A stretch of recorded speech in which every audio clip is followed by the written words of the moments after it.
Sejam bem-vindos à disciplina de Lógica para a Computação. Na aula de hoje, iremos abordar a semântica da lógica proposicional. Iremos introduzir o conceito de satisfatibilidade e validade, bem como o conceito de consequência lógica. Iremos também ver uma outra forma de apresentar a semântica, que é o método da tabela verdade. Por fim, iremos apresentar o teorema da dedução. A semântica da lógica proposicional, ela consiste em dar significado às fórmulas da lógica, ou seja, atribuir valores verdade para fórmulas, onde verdadeiro e falso serão representados ou por 1 ou por 0. Muitos livros na literatura escolhem outros símbolos, como T de true e F de false, ou F e V de verdadeiro e falso. Qualquer uma dessas abordagens é equivalente. Tá? O que nós precisamos ter são só dois símbolos. Né? E aqui a gente optou por usar 1 e 0. Veremos que o valor verdade de uma fórmula ele depende unicamente dos valores que atribuímos aos átomos. Como é que definimos a semântica de uma fórmula? Ou seja, quando é que podemos afirmar se uma fórmula é verdadeira ou não? Bem, para saber se uma fórmula é verdadeira ou não, a primeira coisa que fazemos é definir quais os átomos são verdadeiros ou não. Para tanto, usamos uma função chamada V, de valoração, que recebe um átomo como argumento e retorna o falso ou verdadeiro. Por exemplo, se eu tenho um átomo a função V pode atribuir 0. E a V de B, por exemplo, pode atribuir 1. E assim em diante. Essa seria uma função de valoração. Poderia existir outra função de valoração que atribuía para o A 1 e para o B também 1. Ou seja, existem várias funções de valoração. Ok? Vamos partir sempre de uma função específica.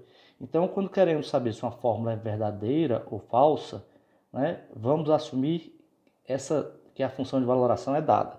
Tá? Bem, a função V ela está definida em quem? No conjunto de átomos em 0 ou 1, no conjunto 0 ou 1.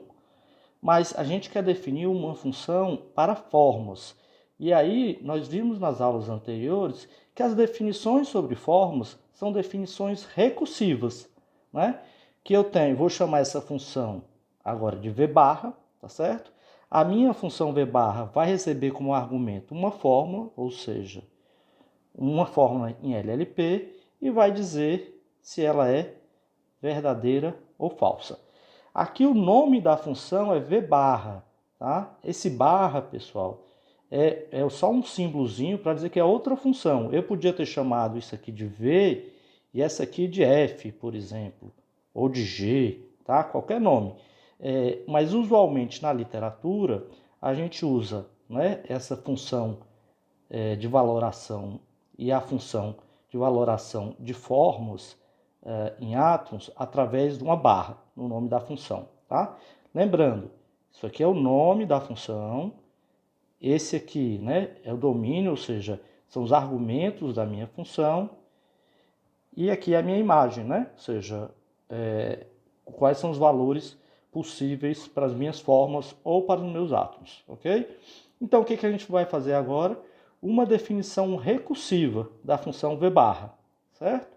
Ou seja, uma função que recebe uma fórmula como argumento e retorna 0 e 1. Ou seja, a função V barra recebe uma fórmula e retorna 0 e 1. Lembrando, em uma definição recursiva, né, a gente faz essa definição através de casos, cujo caso mais simples é quando a gente está tratando dos átomos. Portanto, o valor de verdade dos átomos, ou seja, V barra de P, vai ser o valor de verdade da função V de P. Tá? Então, por exemplo, se V de 0, V de A é 0, o V barra de A também vai ser 0. Se o V de B é 1, então o V barra de B também é 1, tá? E por aí em diante. Ou seja, a função de valoração de um átomo, a função V barra, né, de uma forma que é um átomo, é simplesmente chamar a função de valoração para aquele átomo. E aí a gente começa agora nas definições, numa definição recursiva, os casos recursivos, né? Ou seja, sobre a estrutura das fórmulas. Então, o próximo caso é o da negação, ou seja, qual é o valor de verdade de uma fórmula φ negada? Bem, para eu saber o valor da fórmula φ negada, né, eu tenho que saber qual é o valor de verdade da fórmula φ. Portanto, se o V barra de φ for zero, ou seja, eu faço o quê? Eu inverto o valor, porque é a negação dele. A negação de zero, de falso, é verdade. Portanto, o V barra de não φ vai ser 1 se V barra de φ for zero. E caso contrário, ele vai ser que valor? Vai ser zero. Vimos em várias definições recursivas que os conectivos binários poderiam ser tratados da mesma forma. Ocorre que quando apresentamos a semântica da lógica, os conectivos binários eles têm uma interpretação diferente, uma para cada um deles. Portanto, teremos que ver todos os casos binários, um a um. Vamos lá. Qual é o valor de verdade de uma fórmula φ e psi? Bem, para eu saber o valor de verdade de uma fórmula φ e psi, eu tenho que saber o valor de verdade de φ e tenho que saber o valor de verdade de psi. Portanto, eu chamarei recursivamente a minha função para V barra de φ e para V barra de psi. Se ambos os valores forem 1, então significa dizer que a minha fórmula é o quê? Verdadeira. Ou seja, se a V barra de φ for 1 e a V barra de psi for 1, qual é o valor de retorno que eu tenho? 1. Caso contrário, ou seja, eu tenho a V barra de φ e psi 0. Tá? Notem aquela discussão que fizemos em aulas anteriores sobre a linguagem objeto e a metalinguagem. A linguagem objeto aqui é a linguagem da lógica, ou seja, são essas fórmulas. E a metalinguagem, pessoal, é a língua portuguesa, ou seja, a gente está usando o português para expressar coisas sobre a linguagem objeto. Então, notem que esse E lógico, em português, é o E, né? A conjunção E. Tá? Por outro lado, quando eu não tenho que V barra de φ e V barra de psi é 1, esse que a gente chama de caso contrário, ou seja, da língua portuguesa, 0. Nós poderíamos representar esse exemplo, o caso contrário, de outra forma. Por exemplo, quando é que uma conjunção vai ser falsa? Ora, ele vai ser falsa se o quê? Se um dos dois forem falsos. Basta que um dos dois seja falso para que a conjunção seja falsa. Ou seja, se V barra de φ for 0 ou V barra de psi for 0. Esse aqui é o caso contrário. É a mesma coisa de falar caso contrário. E aí notem, né? O E da lógica, né, na linguagem natural, quando o valor de verdade da conjunção é falso, vira um ou na linguagem natural, na língua portuguesa. Ou seja, quando é que o valor de verdade de uma conjunção é falso? Quando um dos dois é falso, ou seja, quando V barra de φ é 0 ou V barra de psi é 0. É muito importante atentar para essa definição, porque muitas vezes a gente quer sempre traduzir o conectivo E da lógica na expressão E em português. Mas isso só ocorre quando o valor de verdade é verdadeiro. No caso contrário aqui, é a disjunção da língua na língua portuguesa.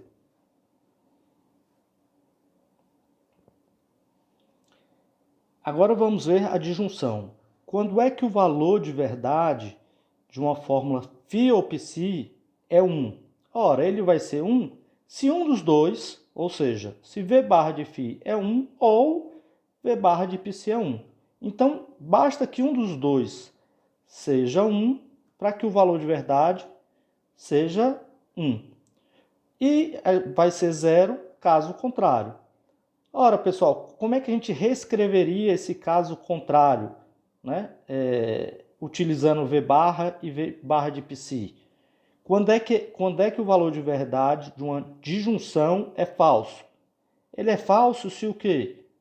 Se o V barra de φ for 0 e o V barra de π for 0. Esse é o caso contrário. Tá?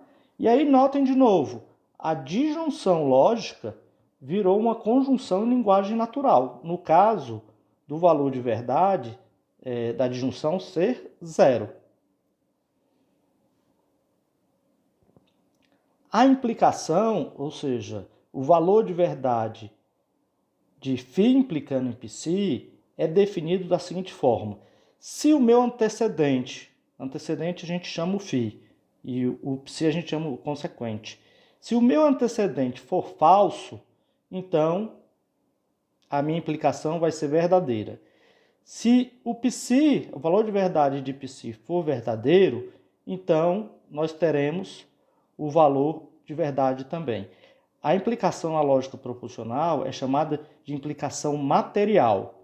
Lembrem da discussão sobre a relação de causa e efeito. Não necessariamente nós temos a relação de causa e efeito na lógica clássica entre φ e π. Ok? Bem, quando é que ele é falso? Quando é que a implicação é falso? Quando é o caso contrário. Isso aqui acontece quando o valor de verdade de φ é 1 e o valor de verdade de π é 0. Notem que a implicação virou um E na linguagem natural, no caso 0, no caso ser falso, e virou uma disjunção no caso, em linguagem natural, né? No caso da forma ser verdadeira. Por fim, a equivalência lógica, ou seja, o se somente se, o valor de verdade de φ se somente se π, ele é 1 se o valor de verdade de φ e π coincidirem, ou seja, todas as vezes que o valor de verdade de φ for 1, o de π vai ter que ser 1. Se for 0, o de π também terá que ser 0. Caso contrário, ou seja, se os valores de verdade dele não coincidirem, então o valor de verdade será 0. Ou seja, isso aqui vai acontecer se V barra de φ é diferente de V barra de π. Ok? Então, essa é a nossa semântica da lógica proposicional. Eu estou aqui atribuindo valor de verdade nas formas a partir de uma dada função de valoração. Então, é sempre assim, eu assumo uma função de valoração e digo se uma fórmula ela é verdadeira ou não a partir dessa função de valoração. O significado dos conectivos, pessoal, são todos fixos, estão definidos já aqui nos casos de 2 a 6. O que vai alterar? A minha função de valoração para os átomos. Tá?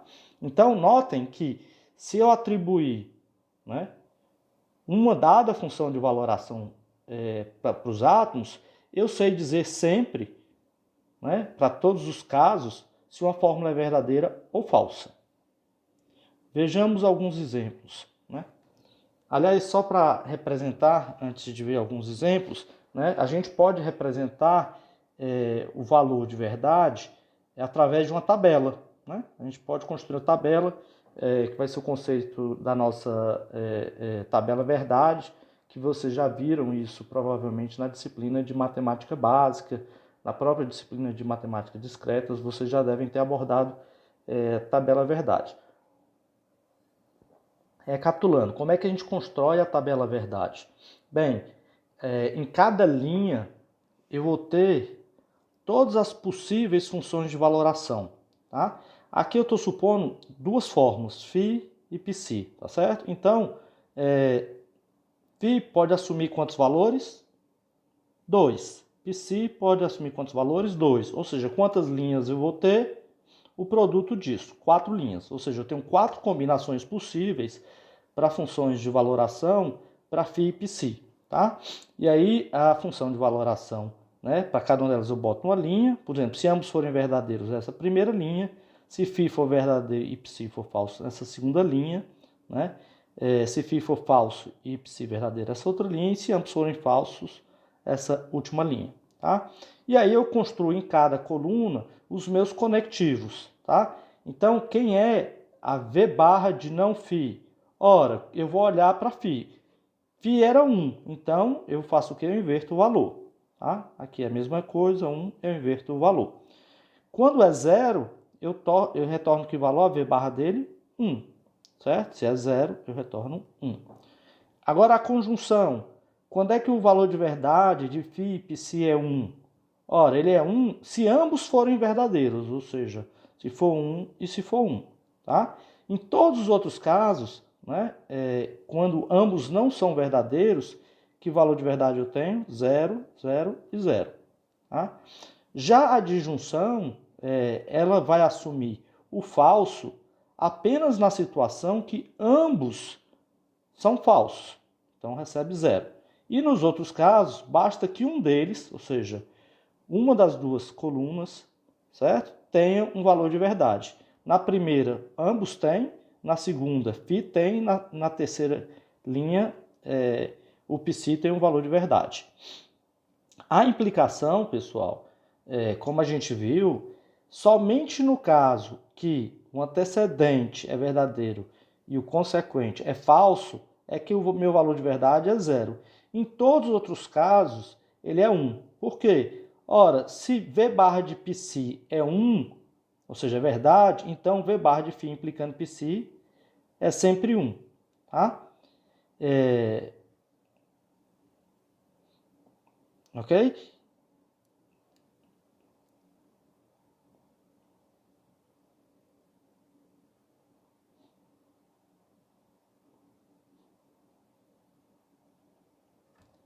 Por fim, a biimplicação, né?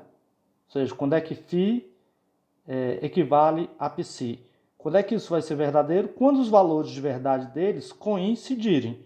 Ou seja, eles coincidem na primeira linha, que eu tenho 1, e coincidem na última linha, que eu tenho 0, 0.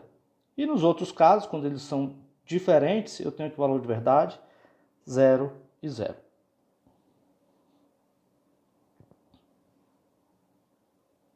Bem, vejamos alguns exemplos. Nós vimos na aula de especificação que a gente pode representar sentenças em linguagem natural através de átomos. Exemplo, o processador é rápido. A gente representa, por exemplo, com o átomo P. A impressora é lenta como o átomo Q. Portanto, agora, se eu assumir que V de P é verdade e V de Q é verdade, então o processador é rápido, mas a impressora é lenta, que é a fórmula V de barra de P e Q, ele vai ser verdade. Por quê? Ora, porque a V barra de P é que valor? 1. A V barra de Q é que valor? Também 1. Ora, se ambos V barra de P e Q é 1, então qual é o V barra de P e Q? É 1. Da mesma forma, o processador é rápido ou a impressora é lenta, ou seja, a disjunção lógica, também terá o valor de verdade 1. Por quê? Porque basta que um dos dois seja verdadeiro, ou seja, isso que acontece se somente se a V barra de P for 1 ou a V barra de Q for 1. Mas a gente sabe, né, pelo enunciado, que V de P é 1. Logo, a gente tem o quê? Que V barra de P é 1. Ou, se a gente quisesse ainda, a gente sabe que V de Q é 1. Logo, a V barra de Q é igual a 1, que é o nosso caso, né, da definição recursiva no caso base, tanto para P quanto para Q. Por outro lado, se eu assumir agora uma outra função de valoração, onde para o átomo P eu vou retornar falso e para o átomo Q verdadeiro, o valor de verdade da fórmula P e Q agora é falso, diferentemente de quando o V de P era verdadeiro. Por quê? Porque o V barra de P é falso e o V barra de Q é verdadeiro. Ora, na disjunção, para que a fórmula seja verdadeira, eu preciso que ambos sejam verdadeiros, mas V barra de P equivalor zero. Portanto, V barra de P e Q recebe o valor zero. Por outro lado, o processador é rápido ou a impressora é lenta, que é a fórmula P ou Q, ele tem o valor de verdade 1. Por quê? Porque basta que V barra de P seja 1 ou V barra de Q seja 1. Ora, a gente sabe que V barra de P é 0, mas nós sabemos também que V barra de Q equivalor 1. Basta que um dos dois seja verdade para que o valor de verdade de P ou Q seja verdade. E a gente tem que V barra de Q é 1. Vejamos mais exemplos, né? Aqui algumas sentenças em português e vamos inicialmente traduzi-las para a linguagem lógica. Iremos assumir que está chovendo é o átomo C e está nevando é o átomo N. Então, está chovendo, mas não está nevando é representado por que forma? C, o mais na linguagem natural, em geral é traduzido para a conjunção e não está negando é quem? Não C. Ou não N, desculpem. Não N, tá? Então, essa fórmula seria quem? C e não N. Não é o caso que está chovendo ou negando, ou seja, não é o caso, é a negação, que está chovendo ou nevando.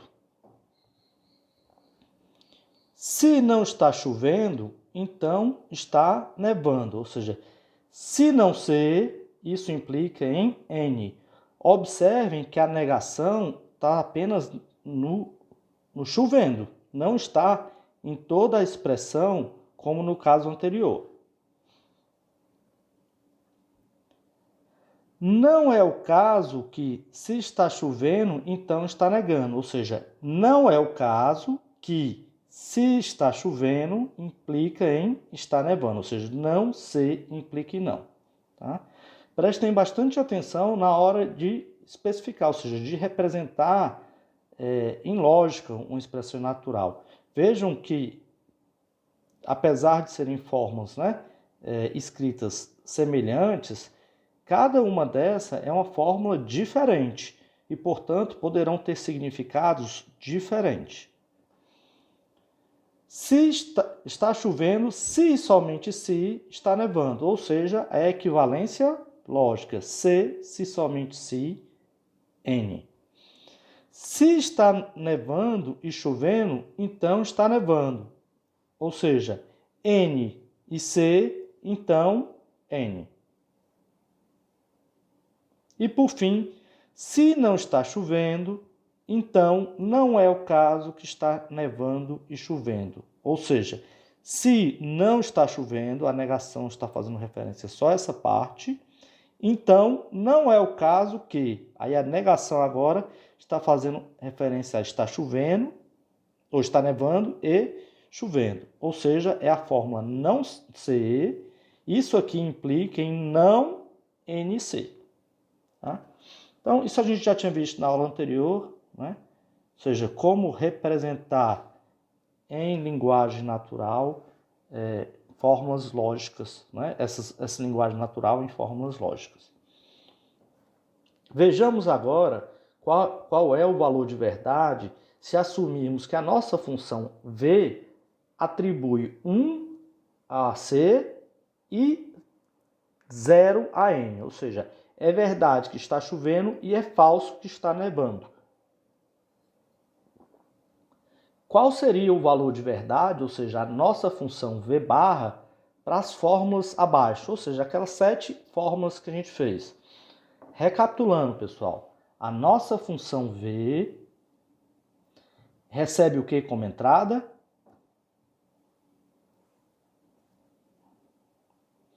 Um átomo, ou seja, aquele conjunto P dos átomos, né? E retorna quem? 0 ou 1. A nossa função v barra, né, recebe quem como entrada? Uma fórmula. E retorna o quê? 0 ou 1, né, o valor de verdade da fórmula. Tá? Aqui, ó, nós assumimos o valor de verdade para os átomos como sendo C1 e N0. E aí eu estou pedindo agora para a gente usar aquela nossa definição recursiva para calcular o valor de verdade da nossa função valoração V barra. Ou seja, se eu sei dizer se um átomo é verdadeiro ou não, eu sei calcular se a fórmula é verdadeira ou não, sei. Basta fazer o quê? Aplicar aquela noção, aquela nossa definição recursiva de função de valoração. Por isso que a gente viu na primeira aula, e foi importante ver em detalhes, noções recursivas. Tá? Em lógica, né? E em matemática de uma maneira geral, a gente sempre usa definições recursivas e provas indutivas, tá? Vamos lá. Por que V barra de C e não? Qual é o valor de verdade disso? Como é que eu faço para calcular o valor de verdade disso? Bem, vamos olhar aqui, ó. O que a gente sabe? A gente sabe que V de C é 1 e V de N é 0. Pessoal, qual é a definição da função de valoração V barra para o caso base? Ora, ele é o quê? É mesmo valor da função V do átomo, né? Então, V barra de C é quem? É V de C. Se V de C é 1, quem é V barra de C? É 1. Se V de N é 0, quem é V barra de N? É 0 também.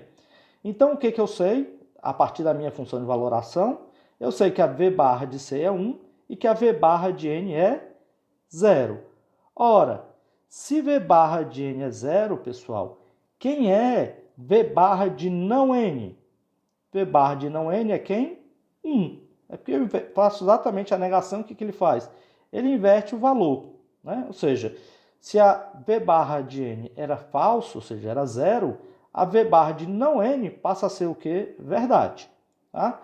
E aí eu mantenho a V barra de C, porque não fiz nenhuma alteração e continuo lá com a conjunção E que eu tinha no meu exemplo. Tá? Por fim, pessoal, se V barra de C é 1 e V barra de não é 1, V barra de não é 1, quem é V barra de C e não N? Ora, é 1. Então, qual é o valor de V barra de C e não N? É 1. Ok? Vejamos os outros casos. Novamente, eu sei que a V barra de C é 1 e a V barra de N é 0. Tá? Eu pergunto, quem é a V barra de C ou N? Lembrando, o valor de verdade de uma disjunção, ele será 1 se um dos dois for 1. No caso, V barra de C recebe que valor? 1. Portanto, eu sei dizer que V barra de C ou N é quem? É 1. E aí, se eu sei que V barra de C ou N é 1, quem é a V barra da negação dessa forma? Ou seja, a negação de C ou N é 0. Que é exatamente inverter o valor da minha fórmula sem a negação. Então, o valor disso aqui é 0. Lembrando, para essa função de valoração, eventualmente para outra função de valoração, nós teríamos um valor diferente. Caso 3, né? Novamente, a gente sabe que V barra de C é 1 e V barra de N é 0. Né? Se eu sei que o V barra de C é 1, quem é, pessoal, o V barra de não C? Basta eu inverter esse valor. Se é 1, vai ser quem? Vai ser 0. Ou seja, eu sei que V barra de não C é 0. Tá? Agora, eu sei que V barra de não C é 0 e V barra de N é 0. Ora, quem é V barra de não C implicando em N? Que é a forma que eu quero achar o valor de verdade. Ora, numa implicação, se ambos são falsos, qual é o valor de verdade? 1. Então, eu tenho que V barra de não C implicando em N é 1. Caso 4. Né? Eu sei que V de C, novamente, é 1, V barra de C é 1 e V barra de N é 0. Ora, quem é V barra de C que implica em N? Bem, quando é que C que implica em N é falso? Quando o C é 1 e o N é 0. Logo, V barra de C que implica em N é que valor? É o valor 0. Tá? Ora, se o valor de C que implica em N é falso, ou seja, 0, quem é a negação de C que implica em N? É 1, ou seja, basta eu inverter o valor. Se era 0, ele passou a ser 1. Novamente, quem é a V barra de C se somente se N? Eu sei que V barra de C é 1 e V barra de N é 0. Na bimplicação, na equivalência lógica, o valor ele é verdadeiro se ambos os valores das fórmulas de C e de N são iguais. Ora, mas a gente sabe que C é 1 e N é 0. Portanto, o valor da implicação, da equivalência lógica, é o quê? 0. Ou seja, V barra de C, se somente se N é 0. Agora a fórmula 6, né? Novamente, sei que V barra de C é 1 e V barra de N é 0. Né? E aí eu pergunto, ora, se eu sei isso, qual é o valor de verdade de N e C? Ora, o valor de verdade de N e C, ele só é 1 no caso de ambos serem 1. Mas aí eu sei que o N é 0, portanto, V barra de NC é que valor 0. E eu permaneço com V barra de NC 0, porque essa é uma informação que eu já tinha. Tá certo? Por fim, quem é o V barra de NC que implica em N? Ora, para eu saber o valor de verdade disso, eu tenho que saber o valor de verdade de NC, que eu sei que é 0, e do N, que eu também sei que é 0. Numa implicação, pessoal, se o antecedente e o consequente são zeros, qual é o valor de verdade? É 1. Ou seja, V barra de NC implicando em N é verdade. Por fim, a fórmula 7, né? A fórmula 7, né? O que eu quero saber? Eu quero saber se a implicação de não ser, implicando em não NC, é verdade ou falso.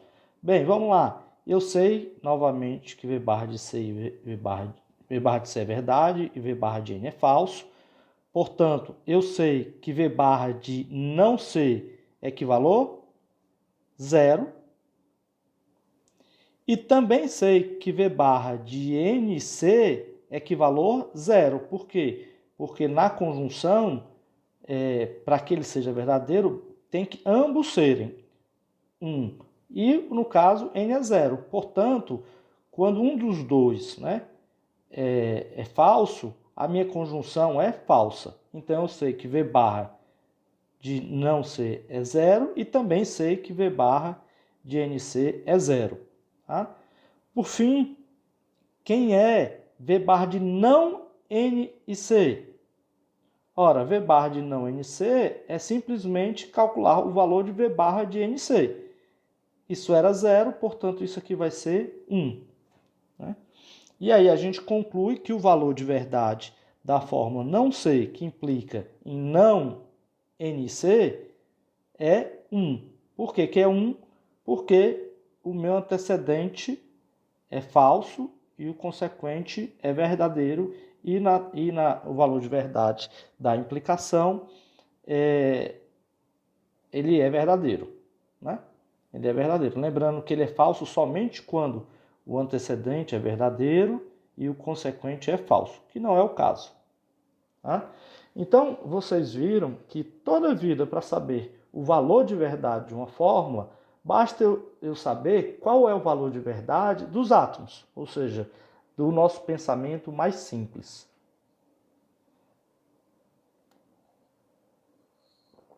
Apenas recapitulando, o teorema da definição recursiva, que vimos em aulas anteriores. Se recordarmos, o teorema da definição recursiva, ele me diz, se eu tenho um mapeamento qualquer, uma função h de P, de átomos em 0 e 1, eu consigo construir depois a minha função de fórmulas. Então, quem seria h de P? Ora, h de P, né, vai ser exatamente a nossa função de valoração V. Então, assuma que existe uma função de valoração. Isso faz parte da nossa definição. H de P de I, então, é quem? É a V de P de I. A nossa função H negação, ou seja, que recebe um valor booleano e retorna um valor booleano, ou seja, 0, 1, né? Ela faz o quê? Ela recebe o valor x e ele inverte o valor. Se x for 0, eu retorno 1. Caso contrário, ou seja, se x for 1, eu retorno 0. A conjunção lógica, né, tem duas entradas, ou seja, eu recebo um 0 e 1 e recebo outro 0 e 1 e eu digo se a minha fórmula, se meu retorno é 0 e 1. Ora, quando é que a minha conjunção, a minha função h será 1? Se o valor de x for 1 e o valor de y for 1. Quando é que ele vai ser 0? Quando um dos dois for 0, que é o caso contrário. A mesma forma para a disjunção. Aqui, lembrando, eu não posso usar aquela noção de quadrado para todos os conectivos, ou seja, e ou implicação e se somente se. Por que eu não posso usar? Porque a semântica desses conectivos elas são diferentes. Tá? Então, por exemplo, quando é que H da disjunção vai ser 1? Ele vai ser 1 se o valor da primeira entrada for 1 ou o valor da segunda entrada for 1. Ou seja, se x for 1 ou se y for 1. E 0 caso contrário. Quando é que uma implicação, né, vai ser 1 quando o valor de x que eu passar for 0 ou o valor de y for 1. E 0 caso contrário. A biimplicação, todas as vezes, né, ou a equivalência lógica, que eu passar os valores de x e y, eles têm que ser iguais. Se eles forem iguais, eu retorno 1. Notem que aqui eu apenas estou definindo uma função que recebe, né, um conjunto binário e retorna um elemento nesse conjunto binário, para negação. Né? Para o caso dos conectivos binários, eu tenho duas entradas, dois valores binários, e retorno um outro valor binário. Tá? Bem, o teorema da definição recursiva nos diz que se nós tivermos essas definições, a gente tem o quê? Uma função v barra aplicada a uma fórmula em 0 e 1. Né? E isso era definido da seguinte forma. Quem é a v barra de PI, se vocês lembrarem pelo teorema, é chamar a função h de P de PI. Ora, mas isso aqui é a nossa função v de PI. Por outro lado, quem é a v barra de não φ é chamar a nossa função h de negação de v barra de φ. Ora, quem é h de negação, pessoal? A gente acabou de ver. Quem é h de negação de x? Isso aqui vai ser o quê? 1 se x for 0. E 0 caso contrário. Ok? Que é exatamente fazer o quê? Se eu substituir o x agora por v barra de P, quem é que eu vou ter? V barra de P não, desculpem. V barra de φ, né? Aqui eu estou falando de φ. Tá?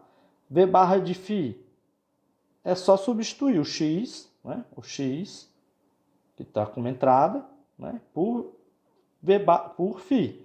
Ou seja, por V barra de φ, né? Ou seja, aqui era x, ó. Era x igual a zero. O que eu fiz? Substituir por V barra de φ. Notem que essa era aquela definição recursiva que a gente deu. Tá? Aqui, pessoal, recapitulando, eu só estou mostrando por que aquela função ela funciona para todas as formas. Por quê? Porque é o teorema da definição recursiva que garante que a gente possa fazer isso. Tá? Quando vocês forem fazer os exercícios e ver se uma fórmula é verdadeira, a gente vai sempre partir dessa definição direta, sem aplicar o teorema. Né? O teorema apenas garante que a gente pode fazer isso.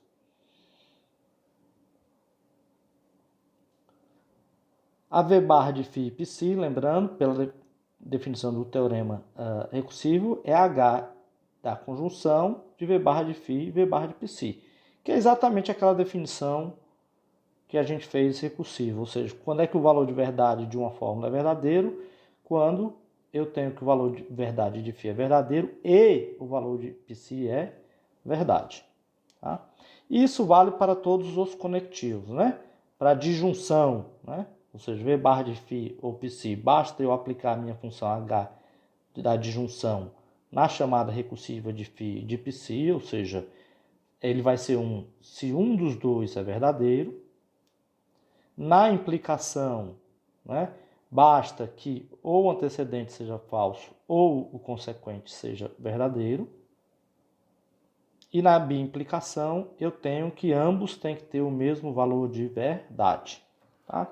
Então é só para a gente recapitular, né, e ver uma aplicação, né, do teorema da definição recursiva, agora para o valor de verdade das fórmulas.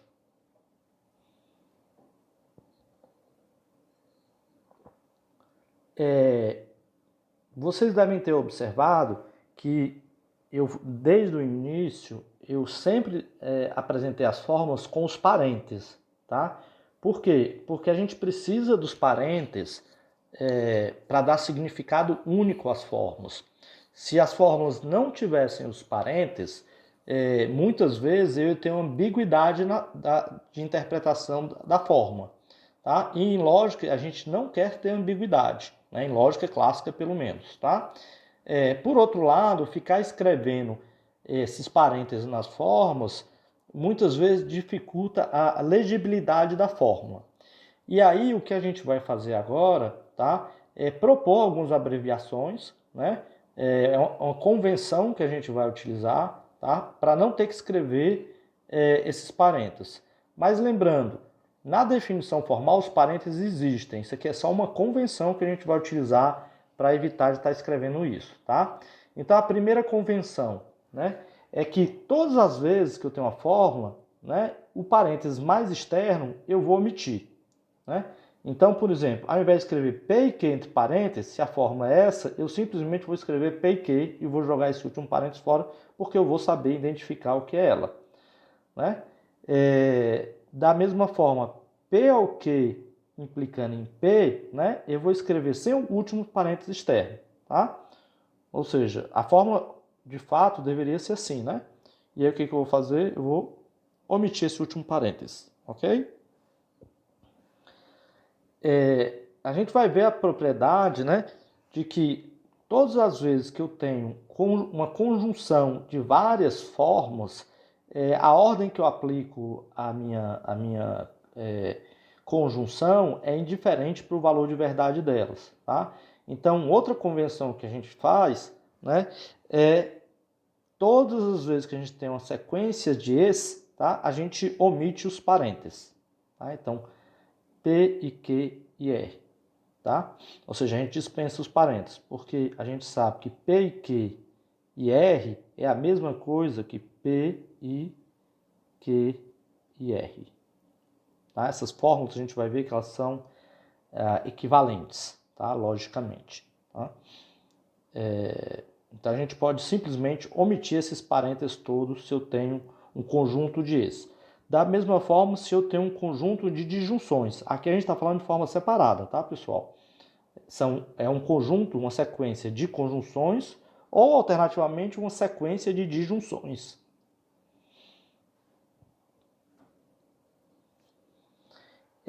O uso repetido de implicações também vai dispensar o parênteses, mas a gente vai fazer a convenção que eles se aninham à direita, tá? Então, por exemplo, a fórmula P que implica em Q, que implica em R, é quem? É a fórmula P que implica em quem e Q que implica em R. Não é que é diferente, né, de P que implica em Q que implica em R, tá? Não é isso aqui. A nossa convenção, quando a gente tira os parênteses da implicação, é sempre essa, tá? Ou seja, eu vou aninhar sempre à direita. Ou seja, o P que implica o resto da outra fórmula toda, tá? Por fim, eu vou dar uma ordem de precedência aos conectivos, tá? E essa ordem de precedência será dada da seguinte forma: a negação aplica primeiro, depois a conjunção lógica, depois a disjunção, depois a implicação e só por fim o se somente se. Tá? Então, por exemplo, não P e Q, a fórmula não P e Q, eu vou fazer a minha sequência, né, de precedência. Qual é a primeira precedência? A negação. Então, eu vou fazer quem? Não P. Depois, qual é? É a conjunção. Então, é não P e Q. Tá? Agora, por exemplo, se eu tenho P ou Q e R, né, qual é a primeira que eu vou aplicar? É a conjunção. Então, eu tenho quem? Q e R. E depois é que eu aplico a disjunção. Então, se eu boto P ou Q e R, é porque eu estou fazendo quem? P ou Q e R. Né? Essa outra forma, P ou não Q implicando em R. Lembrando, qual é a ordem de precedência? Primeiro a negação. Então, eu vou ter quem? Não Q. Depois, qual é a ordem de precedência? É a disjunção. Ou seja, eu vou ter P ou Q. E, por fim, a implicação. Ou seja, P ou Q implica em R. P ou não Q implica em R. É essa forma, tá? Essa é uma convenção que é normalmente usada na literatura, mas nada impede que alguém faça outra convenção diferente. Portanto, a minha orientação sempre é assim. Você tem dúvidas sobre qual é a ordem de precedência ou está em dúvida em qual fórmula está escrevendo, use os parênteses, tá? Então, se surgiu alguma dúvida, aplique os parênteses, que é a melhor forma de fazer isso, tá?